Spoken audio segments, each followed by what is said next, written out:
Mayong adlaw mga ludi. For this video ako ipakita ang akong mga philodendron nga koleksyon. So una na ako'y philodendron giganteum, dako kay ni siya nga philodendron, hapit tupong na nako.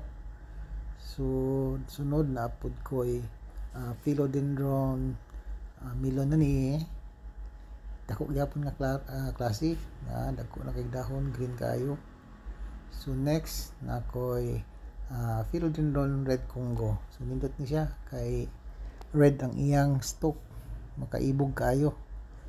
Then sunod napud ko ay gitawag nga philodendron Prince of Orange or kadtong gitawag og tricolor. Nindot yun si color, no? From orange, green, pula.